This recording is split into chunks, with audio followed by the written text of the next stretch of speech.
Hello everyone and welcome to another episode of Inside the Den. Now today we're going to take a look at Requiem Momento Mori. And this is a free-to-play, horror-themed MMORPG. It's got some really cool gameplay elements, and the graphics engine is really cool, the way that the ragdoll system is set up and stuff like that. But let's get started. You can see right here, there are two servers, but this one is not available right now. And you can also see right here, the game is horror themed, and not only does it have like graphic violence and things like that, but also has partial nudity. So they're requesting that people be 17 or over. So you can see right there that 17 or over. But let's jump into this server real quick and let's connect.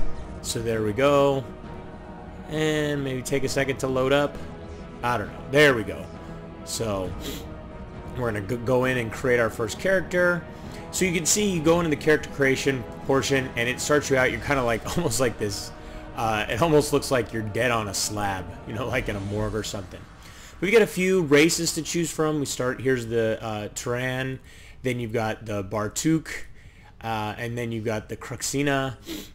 What's really funny about this, and then you got the Xenoa. And what's really funny about this, I mean, they're all kind of you know, one-offs, so to say, of different races that you're used to seeing in other fantasy MMORPGs and stuff like that. But with them, so like with the Turan, you've got the Defender and the Templar. And then with the Bartuk, you've got the Warrior and the Shaman. With the Cruxina, you've got the Rogue and the Soul Hunter. You can read a full job description as far as the type of character you're going to play. And you can see each one has different basic starting statistics. And then you've got the Xenoa, which is a hunter or a battle magician. So, I mean, you kind of have, this is almost like your wood elf, basically your human, kind of like your orc, and then this one's kind of, I guess you could say, almost along the lines of like your troll or whatever. So, let's go ahead and let's go with Xenoa, and let's go with the hunter, let's go with female. And actually, let's take a look at all these as females. It's pretty funny the way that they have something laid out. Like, she's got nothing on her breast, but there's no nipples either, so it's pretty funny. So, but let's go back around. We're going to make a hunter female face. You've got a few different options. Not a ton. Looks like 6 exactly. Let's go with that one. And let's go with the funky hairstyle. That one looks good to me. And then you could pick your, you got your starting point, Turbo Island. Let's go ahead and name our character. And then you can see, like I said, you can see your statistics, stuff like that. Let's create and get started. Now, a couple of things with the game. So you can see it kind of starts me out with some, what looks like some pretty sweet equipment, but I don't think I have all that when I get into the game. So let's get started and get in there. Please create your player passcode. So set passcode. All right. So what do we got here? Actually cancel that. So I hate it when these games do this. They have these set passcodes and then the numbers move around. So I'm trying to get through it really fast, and it's not making my life easy by jumping these numbers around. So there we go. Passcode set successfully. Now let's get into the game. And once again, enter your passcode. So there we go. Where's that last number? There we go. So, and we kind of get teleported off into the game. But, I mean, a couple of basic features. One thing that, you know, you'll see right away when we get to fighting is the physics aspect of the game. I mean, you have everything from, you know, decapitation to, like, limb removal and stuff like that. Obviously, keeping very much with the horror-themed aspect. But the physics of it are really, really good. So let's start training. So the game's going to walk us through some basic stuff. Move back and forth. So we can look. There we go. Hit OK. Next, move with WAS and D. Spacebar to jump. We should be able to run. I think this is really short, so if I remember correctly. So let's talk to her, and let's get the quest. Combat training. Accept. And then there we go. So quest mini is where? Open the quest mini journal shortcut U. That's a weird shortcut for you. So, and register the quest by clicking on the little circle on the right side of each quest. So there we go. So we registered the quest, and essentially that teaches that's basically teaching us how to get the quest to be able to track. So now you got the little checkbox, training, Alright, to start combat, right click your mouse. Let's close this out. Let's cruise this way, and we're gonna start fighting. We need to take out this dummy goblin. So I'm guessing he's around the corner here. But you can see graphically, I mean, the game is like really dark themed. You've got a lot of reds and really dark stuff. So let's go take this guy out. So we've got a cool little, it almost looks like a sword, but it's really a gun, which is pretty cool, the way that it fires off. So, and you start combat pretty simply just by taking and double clicking the monster or using one of your skills. I don't have any skills right now, I just have attack. And hopefully this guy's going to be down soon. There we go. He's dead. Completed the quest. So, talk to Torian NPC. Now let me see if there's an easy way to get to that person. There's not. So, search map location. So, it just shows dummy Torian's right there. Can we click on the map? Nope. So, unfortunately, the game does not have a system to where we can just take and head off. Now, can we click on the ground? There's no point and click. Can we double click him from afar and run over there? Nope. So as far as the easy movement systems that a lot of games have, this doesn't have it. That's unfortunate. You know, I think it really makes things a lot easier as far as being able to move around and things of that nature. Let's see. We want this Fidus launcher. Receive reward. Alright, so there we go. So congratulations. When you level up, you gain 1 skill point. So let's go next. And register skills in the short out window by dragging them. So basically they're talking about pulling them down here. So let's close that out and open the skill window. Okay, well at least they kept in the normal the usual stuff as far as the skill menu is concerned. So let's see, quick firing, sighting shot, and high concentration. So you can see high concentration raises attack success, sighting shot attacks a fatal spot. That's kind of cool. Let's go with that one. That's kind of a good skill to use to pull something closer to you. And then you've got the basic collect items. I'm going to move that over there because I don't like that too close to my other hotkeys. And you can see as you progress through the game, you've got the ability for you know, a second job and stuff like that. So that's kind of cool. So you're fully aware using your skill. Click the next button. Open your bag at the bag icon. All right, so there we go. Find the item has a +0 in front of the name. So let's see, where's a +0 in front of the name? So there we go, +0 in front of the name. You can upgrade the item's performance by item reinforcement system. So find the reinforcement blacksmith for item upgrade. You can teleport to the gate right there. So we actually want to, let's see if we can go talk to that guy real quick. Now where would he be? I'm guessing down in this direction. Let's bring up the map. And we are actually back where we started. So, you know, I'm just going to exit out of this because you guys get the basic idea, and I want to start showing you guys some more of the game. Basic training is, unfortunately, you know, that could be a little bit better done. That was kind of cool. I don't know if you guys saw that little loading bar, but essentially it was showing kind of this wound splitting open. So right as we jump in, we've got some quests we can pick up. So we want to set our return location here. Yep, we'll set that here for now. Quest, and we've got first steps. Let's see, meet so-and-so, so accept. Let's see, what do we have as far as touring the village. So accept that also. And let's see, where do we have some different guys that we want to, we need to talk to. I think they're up and over this way, if I remember correctly. You can see you've got your mini-map down here in the bottom right corner, which is, you know, kind of different than normally having it up here in the left. It's cool. You can see some other players running around. Let's see if we can see. You can't see what level they are. Actually, a bunch of question marks. So essentially, they're pretty high level.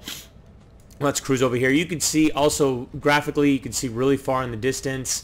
Some pretty cool layouts and things like that. So let's talk to this guy, the Temperion Master. He does the job changes. So available jobs, Avenger and Ranger. So we can take a look at the details and see exactly what they do. So let's see. We would probably want to do like an Avenger. So let's see. You must gain more experience first. So it's unfortunate it doesn't say exactly what level you need to get to, but I think it's level 10. So let's get the quest.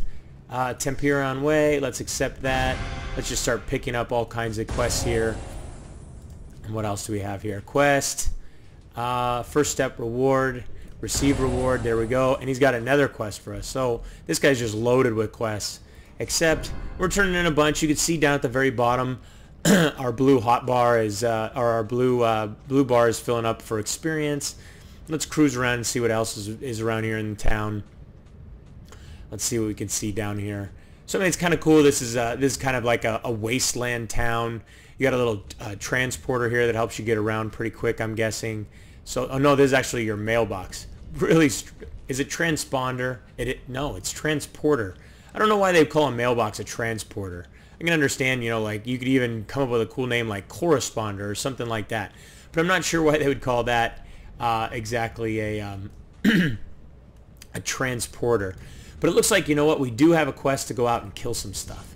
So let's take and we need to go out and kill some toad Taurus. So let's go take a look at the actual engine as far as the fighting engine and stuff like that. We do have a new skill, so I want to test that out too. We can take a look at some of these other touring the village quests later on. I think we can get out this way if I remember correctly. Let's take a look at the map. Yeah, it looks like there's a little road. So let's see what we've got outside here. So one thing I can tell you is, you know, the city is obviously really big. So getting around takes a little bit of time. You know, I never understand why some games make these starting cities really big. Now, the other thing I'm looking at is right now the water is not really that cool looking, but it's actually, I'm in the desert and there's this giant, I'm guessing this is water. Let me get over here and take a look. But it definitely shows, you know, the different blocks as far as the water's concerned. Yeah, so we're in the middle of the desert and there's this gigantic lake or ocean. I'm not sure. Can't really tell there. But let's see what we have here. Let's see if we've got our, there we got Toad Taurus. So let's take a pot shot at him. Let's use our skills. So this is, so you can see those skills when you use them, they take a second to warm up and then it's got a cooldown of about 26 seconds. And there you go. I blew him to bits. So definitely if you want something that's got a lot of gore and things like that, this is definitely the game for you. So let's see, you can loot an item. Yep, I already looted it, so I figured that one out on my own already. It looks like you've got some little like relic fragments and stuff like that here. So you've got maybe some like collection type quests. You can see how long it's going to take by your little bar right there. Quest not in progress, so I can't do that because I don't have that quest. So let's fire on this guy. Let's take this guy out and see if we can get a really cool animation out of him. There we go. I was trying to use my sighting shot, but you can see there's a couple other guys out here fighting and stuff like that. But like I said, you can see with the physics engine, it takes a second for him to even stop moving because he's really getting hit pretty hard. So, and here it looks like there's just a couple of monsters just fighting. So that's not something you see all the time. Fallen Temperian Warrior, Fallen Temperian Rogue. So it's kind of cool that you see monsters actually beating on each other. So let's use our skill. There we go. Sighting shot. So that's the one that essentially attacks a vital area, which is kind of cool because I mean it's a great pulling. It looks like a great pulling skill as far as I'm concerned. So I love the fact that when you shoot these guys with that final killing blow, look at how far that's going. It's still going. Some interesting physics, I'm guessing, because this is sloped down, that it just kept cruising off in that direction. So that was pretty funny in my mind. So let's see, what do we have here? We've got a bunch of guys stacked on top of each other. That guy looked like he had a giant razor blade for a weapon. But you can see a bunch of these guys are, you know, question mark as far as level 13. But like I said, it's pretty cool to see, and this is like somebody's illusion. So it's pretty cool to see some of this stuff. You know, a lot of this is, it gives a really different feel and style to the game. Let's take a look at our hotkeys and our menu options real quick. So here's our character, so you can see the different items that we have. We've got a dull launcher, physical damage 4 to 7. I think we have a better one than that. Yeah, we've got this one that we got in the tutorial, 5 to 10, and then we've got a second one of those. We've got vital water, recover some hit points, simple basic Xeon, some interesting little pieces here. Turbo transporter control equipment. So I can let's go ahead and equip that. So it looks like I can No, I don't want to destroy it. I want to use it. So, not sure exactly how to use that stuff. Unfortunately, I'm just trying to, let's activate this, and I think it'll teleport me back to that first chick that we were talking to. So let's see. Oh no, it's actually your first pet. The game starts you off with a pet. Now that's pretty awesome. So all I said about the city being really large and being, you know, slow to get around, I take it all back, since the game starts you with a dinosaur to run around on, which my dinosaur is purple, looks pretty awesome. But let's look at the rest of these different interface options. So we've got a quest. We've got our quest journal. We've got our possession beast. Now this is one of the things that is really, you know, cool about the game, is you can essentially become like a possession beast, and you can level up as your possession beast. And once you get to a certain level, you can start playing as this, and you can level up this possession beast, and actually it becomes very powerful. So that's a pretty cool little feature that the game has. Essentially, you transform into like this, you know, crazy creature that you can just start battling and fighting as, which is really, really cool. And it has its own skills, as you can see here. I can't bring that up right now, but you can see status and stuff like that. But I mean, really a cool feature is being able to essentially just completely transform into this thing. And the game does have instances, and as well as PvP, not only regular PvP, but also a really cool large-scale battlefield PvP. So, you know, some pretty cool features as far as that stuff is concerned. Let's pick up these other quests. There's another character running around. There's a bunch of people running around. All of a sudden, there's people everywhere. So pretty cool to see that there's a population like that. You also have this DNA system. So as you level up, you can increase. So you can see I've got 25 DNA points. So I picked up this sighting shot, and now I have the ability to use this DNA system to increase that skill even further. So you can see, like, I used that. I went one level, it took 24 points, but it increased the damage of the sighting shot. So it's a pretty cool system as far as a lot of games are concerned. They don't have a system like that, so it's really something unique to the game. So then you have your guilds, you've got your community, you've got the battlefields, which is basically your large-scale PvP. So you can see you've got a bunch of different ones: battlefield status, battlefield counts, participants, stuff like that. So, and then you've got free battle sections, stuff like that. So I mean, the PvP is pretty intense. Let's see what else we have. There's our system, our item mall. So you can go to the item mall and you can check out the different cash shop items that they have. Then you've got this lucky box. Not exactly sure what that's about, but basically it looks almost like you start and you can get potentially some different cool items and stuff like that. So, but let's jump back on our little transporter guy here. Let's actually bring him down here. He's cool to have hotbarred. It's cool that the interface is really nice and sleek. Keeps this area nice and wide open. That's one thing that I always like. So you can see running through the kind of, it looks like the shopping district here, and around this area to the other side. Some cool layouts as far as the town is concerned. See, the map is of a decent size, and I think there's even more to the map, because this is, I think, just one section. So let's see. Yeah, it is just one section. So you can see here there's even more sections, and they're of decent size, which is always nice to see. The game world is pretty big, and there's the battlefield stuff. So, but everybody, I am out of time. I hope you enjoyed today's trip inside the den. Don't forget to subscribe and keep yourself updated as each new episode is released. And if you'd like to play or learn more about Requiem Momento Mori, you can read our full review at MMOden.com or just click the link in the description. Till next time, thanks for watching.